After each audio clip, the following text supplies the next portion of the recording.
Hi, this is Wellness in the New Weird Normal, a webinar on burnout. The objective here for the next, say, 45 minutes or so is to provide you with an overview on burnout. Our goals by the end of the session are for you to not only recognize the warning signs of burnout, but to know what to do if you're experiencing it. Now, with such a broad topic, this isn't just about job search. It's a step toward making the most out of your life. And I see it as a companion piece to our webinar, Staying Positive in Your Job Search. If you haven't attended that webinar, I highly recommend it.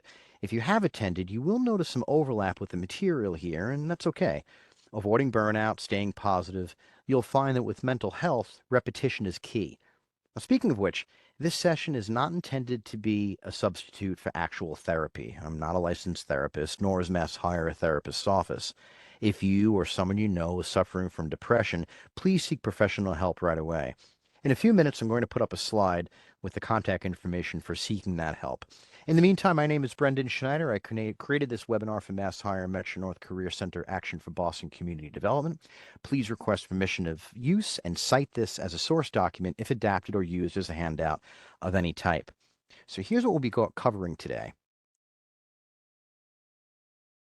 First, anxiety, stress, burnout. Why? Why do we even have these? We'll cover burnout for job seekers, work from home burnout, the warning signs of burnout. We'll talk about the habit loop. We'll talk about counteracting job seeker burnout. We'll talk about the dark cloud view. We'll cover some confidence boosting exercises. And then how to avoid burnout when you're back to work.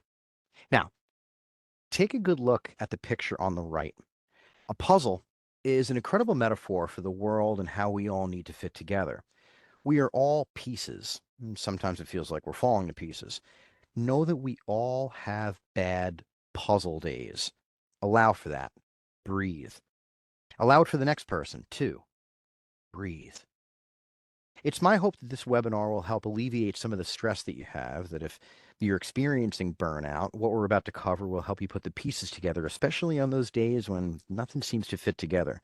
Now, maybe you need to speak with someone. In that case, no harm, no foul, no shame.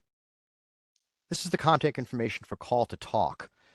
You can call 24/7 for confidential assistance, whether you're stressed out, despondent, or thinking about suicide. You can text them as well. The URL's in the lower right-hand part of the screen right now. And I've included the National Suicide Prevention Lifeline number as well, NSPL. Just dial 988 for emotional support and suicide prevention services. Now, this leads to our first topic: anxiety, stress, burnout. Why? I mean, where does this all come from? Before we get into the nitty gritty here with job seeker burnout and habit loops, why do we even have anxiety? Why do we have stress? What's the point? Well, in my research, I found that way back, Cro-Magnon folks had a lot to worry about. I mean, there were competing tribes, and there were dangerous animals and natural disasters. A lot of danger, a lot of threat all the time. Fight or flight played a big part in our daily routines. Nowadays, things are a little different, but that tendency toward fight or flight is still hardwired into our brains. I mean, think of the modern day challenges when you're unemployed. There's mourning your job loss. There's expenses like car payments, mortgage payments, maybe childcare payments, updating your resume, debt, questions around your social life, lack of job offers. I mean, unemployment hits hard and it hits fast. But there are two things I want to keep in mind. I want you to keep in mind as we proceed today and long after this session. First, just because something is a possibility doesn't mean it's an inevitability. And coulda, shoulda, woulda can always be said after the fact about anything. And the second one here reminds me of something my uncle used to say: hindsight is always 2020. Okay, let's move on to the next topic here: burnout for job seekers. Now, there's a lot of literature out there that centers on work from home burnout. But what you have to remember about unemployment is that looking for a job is your job. So I'm going to go out on a limb and state that burnout for job seekers is work from home burnout. There's a great article on the Muse and it's entitled Work from Home Burnout is Real, and Here's How to Recover. And here's the URL. Now, full disclosure, this article is a few years old now, but we can actually learn a lot from the articles that came out when the pandemic was really getting going here in the Northeast. In this article, the author Joy Yakaba cited Andrew Schwemm, a clinical psychologist in New York City. Schwemm wrote, work from home burnout happens when people can't separate their work life and their home life. People are having an especially hard time separating the two during the pandemic when they're working and living in one space. Now, pandemic or no, when we're on the job search, there isn't really much of a separation between this job of unemployment and the space that we live in. This makes it difficult to find downtime or recovery or rejuvenation. The whole idea of normal really gets turned on its head, hence the title of this webinar, The New Weird Normal. Now, another great article is over on Inc. It's entitled 10 Signs You're Burning Out and How to Stop It. And here's that URL. Now, this author, Travis Bradberry, cited a timeless concept. He wrote, burnout often results from a misalignment of input and output. You get burned out when you feel like you're putting more into your work than you're getting out of it. Sometimes this happens when a job isn't rewarding, but more often than not, it's because you aren't taking care of yourself. Okay, so first, limited budget, so limited options to wind down with friends and family, right? Then think about the number of resumes you send out versus the number of interviews or even job offers you're getting. So there's that misalignment of input and output. Now, more on how to take care of yourself in just a little bit. But before we jump into our next topic, I want to cover one more thing from the days of the pandemic. CNBC has an article up by AJ Horch, also written during COVID, but also applies to our topic at hand here, how to manage stress and avoid work burnout during the pandemic. And here's that URL. Neuroscience expert and founder of BrainTap Technologies, Dr. Patrick Porter, reminded us that thinking clearly is essential if we want to be productive. He stated, increased stress and anxiety surrounding COVID-19 has understandably caused work productivity to plummet because your emotional state is directly connected to your ability to focus. Stress, anxiety, and fear elevate cortisol levels in the brain, which interfere with memory, making it impossible to concentrate on your work. Now, as we recall, COVID-19 closed a lot of businesses, and many of us retreated to our homes. Pretty much what happens when we lose a job, right? Since the job search itself is your job inside your home, we now see why burnout can be so high. Now, you might be wondering if you are dealing with burnout. So let's go over some warning signs of burnout now. I researched multiple sources out there and I saw the same signs over and over again. And as you can probably guess, these signs included focusing on the negative and discounting the positive. And we do this sometimes, don't we? This can cause a loss of motivation and decreased satisfaction. We can do this if we're suddenly without a job. We can get resentful toward our last employer and think we don't have anything to offer a new employer. Or we get most of the way through the interview process only to be passed over. Then there's a tendency toward discounting the entire process just because the last part didn't work out. Next, fatigue, chronic fatigue. According to Forbes, the American Psychological Association and the National Opinion Research Center at the University of Chicago found that 53% are overtired and overwhelmed after work. And I can only imagine what that percentage is when you're unemployed. Next, we've got poor self-care. This starts with the thought process of, I'm home. I mean, why shower? I'm home. Why get dressed? I'm home. Maybe I'll just have a drink. With this dark path, one then starts to neglect the basic needs of self-care. Next, we've got difficulty with professional and personal relationships. Yeah, I mean, the lines between work life and home life get blurred. And this can lead to feeling like you always have to be, quote unquote, on with the job search. So you could be thinking, why don't friends and family understand what I'm up against here? Now, on the other hand, you may have guilt about not doing enough at home because of the desire to return to work. Further, you're busting your butt trying to get hired. So you could be thinking, why won't those professionals, contacts included, why don't you just get that? Of course, we can feel overwhelmed. Sometimes after a webinar, my colleagues and I will hear, oh my God, there's so much I have to change. I don't even have a LinkedIn account. Stop. Breathe. We have webinars on LinkedIn. Now, more on combating these symptoms in a second here.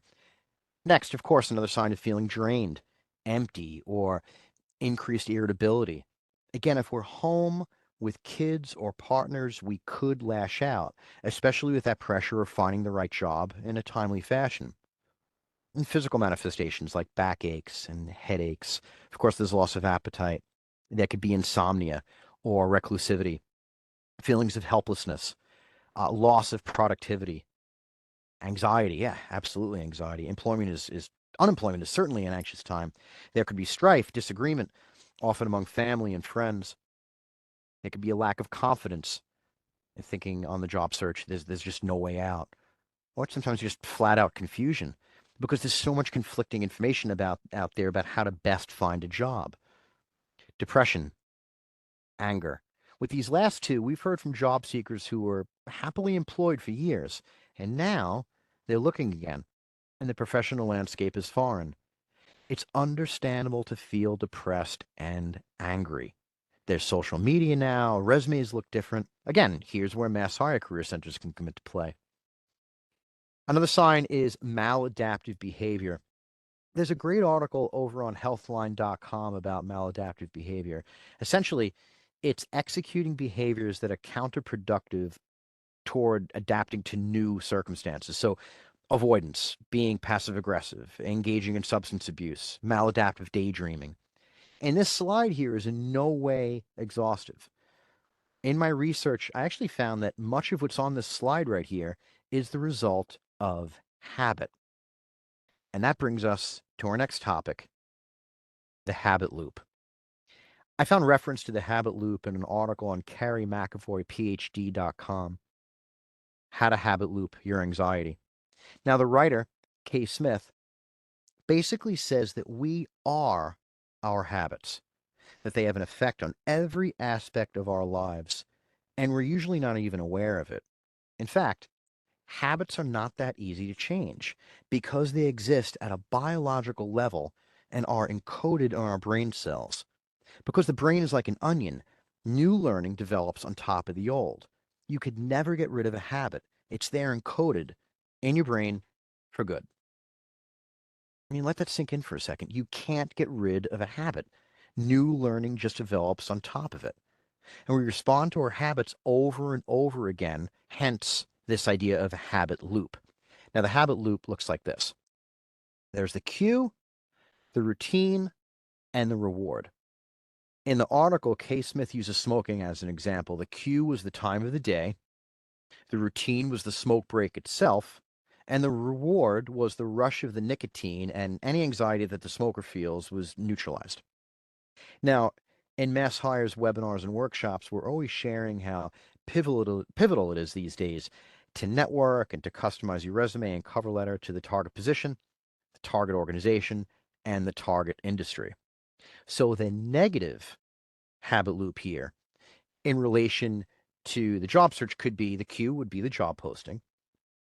The routine would be sending a resume that is not tailor made, no networking, so maladaptive behavior.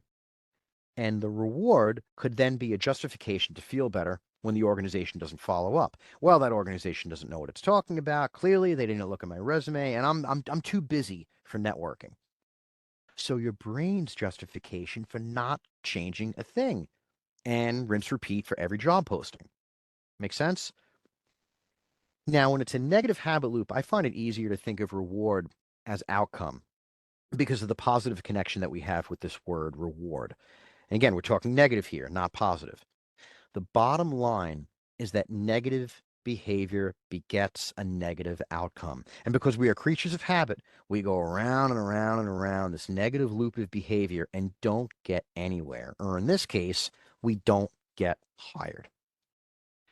Okay, now I want to veer up and out of the rabbit hole. I want to talk about counteracting job seeker burnout. I want to start this section by bringing up our habit loop again. Now, it's still cue, routine, and reward, But according to Smith, in order for this to be a positive habit loop, you have to add something positive on top of that old way of thinking. That the best way to break a bad habit is to identify your cue and your reward and substitute another routine for the problem behavior. So the cue here would still be finding the job posting, but now the new routine would be adaptive behavior, such as networking and submitting a customized resume. And the reward, yeah, the reward could be a job interview, but that's not entirely in your control, is it? Psychologically, the true reward is knowing you did everything you could to land that job. And if you didn't get the job, then it wasn't a match. Move on. Just know statistics show that networking and customizing your resume, customizing your cover letter, customizing your interview talking points, that's the true combination for getting the job. So if it doesn't work this time around, ultimately, according to the statistics out there, it will work. You see, it's strategy and positivity that wins the day. That's the key, staying positive, strategizing to keep moving forward and keep finding ways to stay positive. Now, as with the warning signs of burnout, I researched multiple sources out there for fighting burnout. And the number one defense that I saw over and over was, you know what? Pause the video for a second and think about this. What's the best defense against burnout? The best defense against burnout is sleep. It's sleep. Do what you can to get more of it. That deep sleep is so beneficial. In that same article, that same CNBC article I mentioned earlier, Horch wrote, researchers believe that during sleep, cerebral spinal fluids flush out toxic wastes, thus cleaning the brain. The National Foundation for Sleep recommends that adults clock between 7 and 9 hours of sleep a night. It's also important to limit the amount of screen time before turning in. Scientists recommend that you stop using your devices at least 30 minutes before bedtime. So be rigid about sleep. Don't mess around. It's a non negotiable. Now, there are apps out there. I've heard of Calm, I've heard of Headspace, and each of those are free options. There's aromatherapy, there's deep breathing. Do what works for you to get those 8 hours or close to it. And while we're on the subject, Bradbury, in that Inc.com article from earlier, encourages us to actually schedule sleep. He also advises that we take regular breaks during the workday. Workday, absolutely. Like I said before, when you're job hunting, that is your workday. So take breaks, 15 minutes here, half hour there, and try to eat lunch away from your computer. Go outside if you can, get that fresh air. Eat healthy. And this one is pretty self explanatory and goes hand in hand with exercise. And no one's saying that you have to be Ms. Fitness or Mr. Muscle, but choose healthier foods. According to the U.S. National Library of Medicine, eating healthy helps us stay healthy, quote, mentally and physically, and can prevent burnout. A balanced diet, eating more fruits and veggies, minimizing sugars, reducing foods that can negatively affect your mood, such as alcohol and caffeine, particularly if consumed in excess, can help minimize the effects of burnout. And also, stay hydrated. Job search could be a marathon, and you don't get past Heartbreak Hill with pretzels and ho-hos. Get off the couch, do a quick workout, jumping jacks, push-ups, get the blood flowing. Quick aerobic exercise aids focus. Then go with fruit, granola, yogurt for energy throughout the day. Next, separate work from home. Multiple sources pointing to this idea of trying to separate your work life, in our case, the look for work life, from home life. Stop and start at particular times of the day. If the job search day ends at 5, then that's it until tomorrow. Although one source says that if you're on a roll and it's after 5, just finish what you were working on and then end. Have a designated space for the job search that can be dismantled, cordoned off, or otherwise rendered out of sight until it's time to pick it up again. Next, unplug. Now, here I'm not saying stopping the job search for a day. I'm talking about getting offline completely. Give your eyes a rest. That same CNBC article from earlier has a whole section on doom scrolling. Quote, the very technology that is connecting us right now may also be doing us harm. Doom scrolling is the tendency to scroll through internet pages despite discouraging news. There are health benefits to reducing screen time, like improved mood, more time to try new activities and improve physical health. Try reading a book, meditation, or using your phone to actually call someone. If you could safely meet in person, even better. So, this idea of socializing, multiple sources out there point toward avoiding isolation and staying in touch with family and friends. This is your life support network. Just because you're looking for a job doesn't mean you have to be alone. These are the folks to confide in. These are the shoulders to cry on. Don't be afraid to ask for help. And flip it around. These are the people who may need help themselves right now. Next, network. MassHire has sessions on networking, virtual and in person, along with sessions on LinkedIn, online and in person. If you're not on LinkedIn, you could very well be doing a job search a disservice. All industries are on LinkedIn right now. Networking is essential for the modern day job search. Chiefly, it allows you to interact with fellow job seekers. And there's always strength in numbers. Get a job search group going. But unlike socializing with family and friends, keep networking as positive as possible. For the introverts out there, at first, just talk. Talk about your interests. Then talk about your target industry and why you're drawn to it. Instead of job search, lead with your efforts. Understanding that you're looking for a connection, you're looking for a match. Those matches, those personal matches, that comes before you land the job. Statistics out there state that on average, 85% of the positions out there are realized through some form of referral. So get away from the job boards for a bit and network. Incidentally, you can check out our website for upcoming sessions on LinkedIn and networking. And toward the end of the session, I'll let you know how you can navigate to the MassHire Metro North calendar so you can see when those sessions are coming back around again. Next, volunteer, give back. Multiple sources out there point toward giving back as a way of fending off burnout. What are you interested in? Think about the causes that you hold close to your heart. See what's out there. Because you're not only a job seeker. When we give back, when we say, I can help you with that here, something gets repaired in our brains. And you never know. If you're in the same environment with someone, virtual or in real space, and you're sharing an interest, the potential for the match that precedes employment is there. And that might be the path to your next job.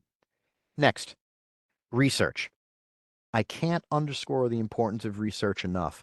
Become an expert not only on your industry, but on modern job search techniques.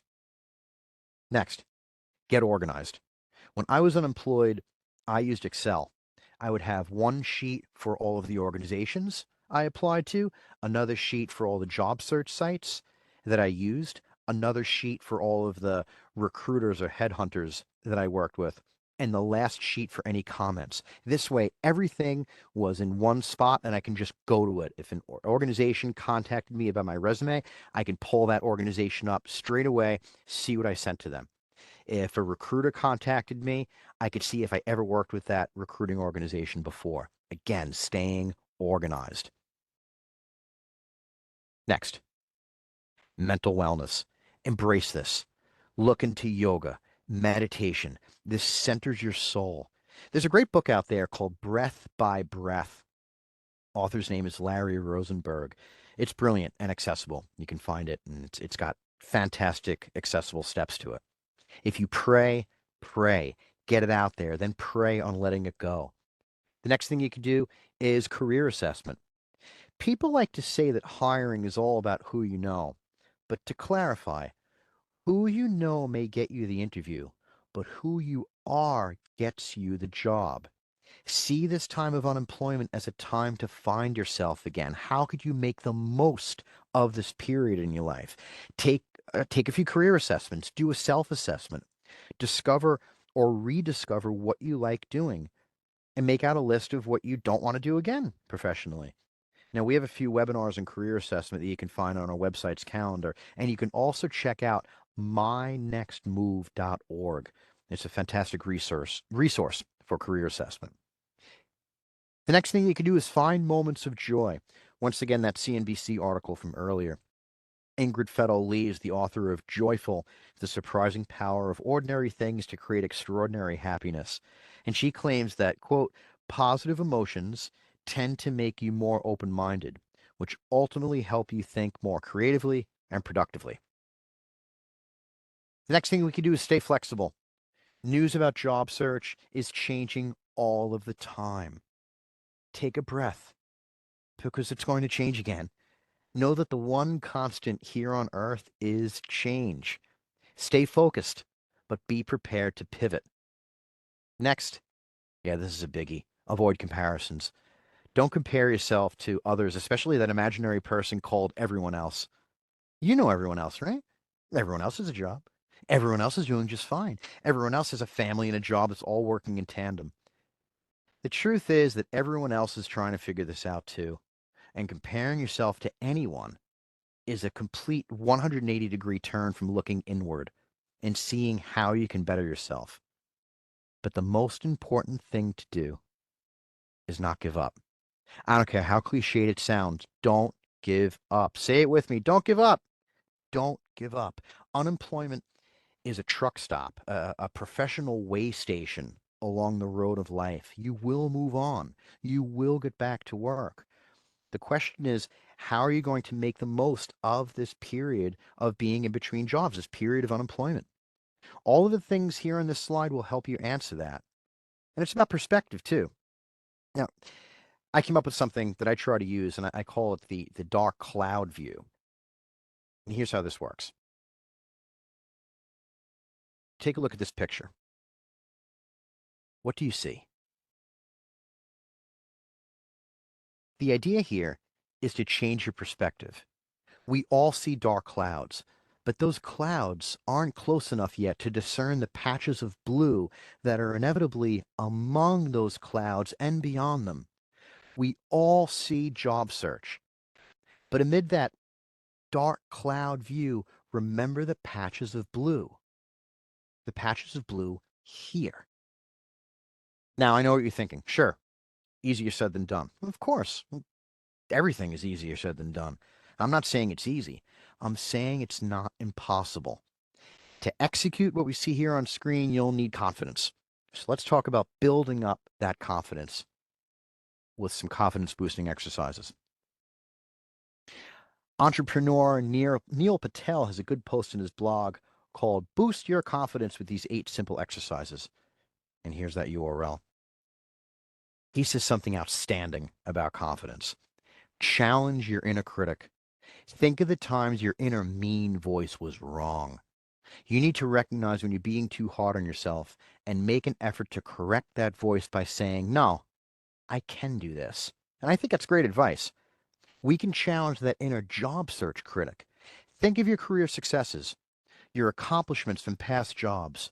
Next, put your professional accomplishments into an accomplishment statement structure by using CAR, where CAR stands for challenge, action, and result, where the result is quantifiable. You can then use this structure for your cover letters and interview talking points. For more on this structure, you can Google just that, CAR statements. You can also check out our webinars and in-person workshops on resumes. We've also got a webinar that we do consistently that's devoted entirely to accomplishment statements here at Mass Hire Metro North, and it's called CARSTAR, the language of job search. Again, you can check out our calendar for our upcoming webinars and upcoming sessions. Now, in my research for this session, I also found the power pose. And this one's super simple. You stand in an open position and you raise your arms like someone just scored a touchdown. According to psychologist Amy Cuddy, this stance will train your brain to develop confidence. And you only have to do it for about a minute each day. Now, here's 2 more confidence boosting exercises. I found these on Medium in the article Self-Confidence Building Exercises to Literally Skyrocket Your Confidence by Elias Scully. And here's that URL. First, we've got the Meisner technique. This is straight out of improv. The idea is to get rid of the notion that you need to know the exact right words or the exact right actions before saying or doing it, and just start in based on the external. So ignore the noise in your head and become engaged with what's going on around you. Start talking to everyone and make it a habit. Pay attention to details, colors, textures, shapes, smells. And this right here is the basic tenet of networking, really. Because when you're networking, it's all about who you're networking with. It's about them first, before you. Then launch into how you can assist them with your skills. The next confidence boosting technique here is the Stanislavski system. This system focuses on effective memory or emotional recall.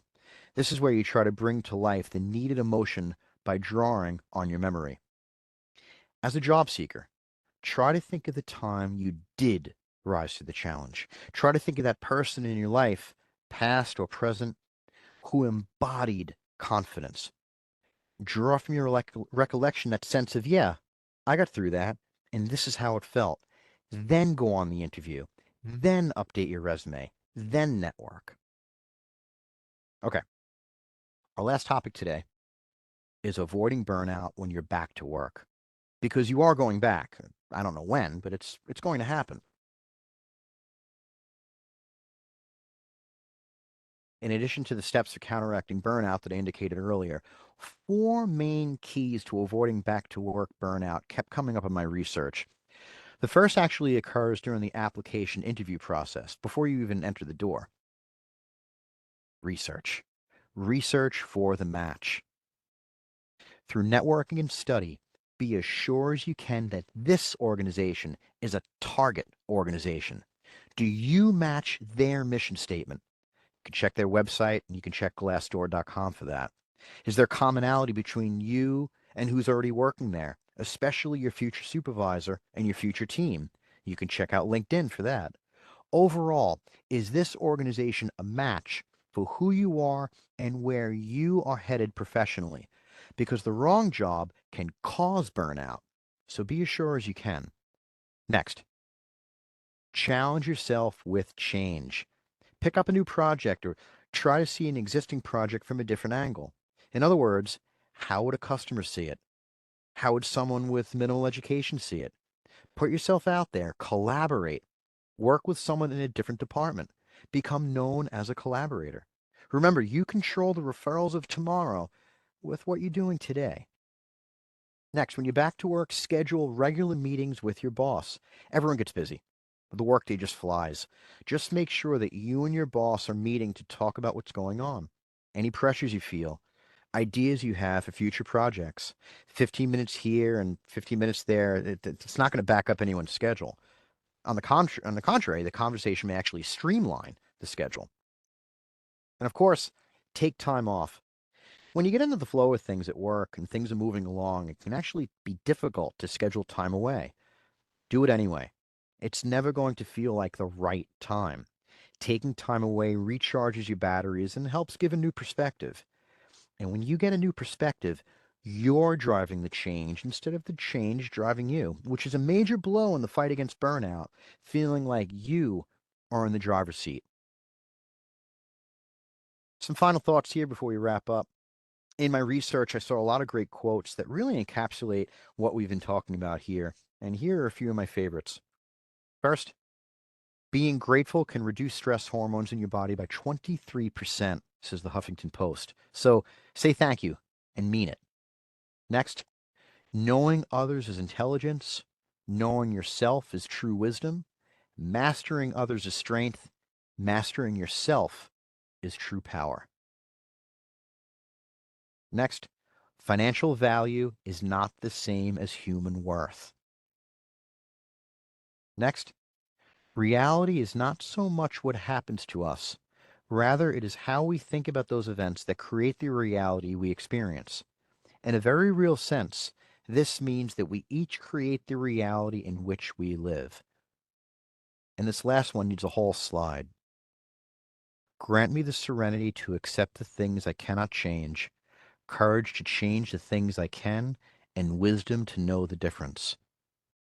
Now, originally, neighbor asked that God grants it, but you put whatever you want where those dots are. You want to say life, say life. You want to say God, say God. You want to say fate. I leave that to you. But this quote here, this is what it's all about.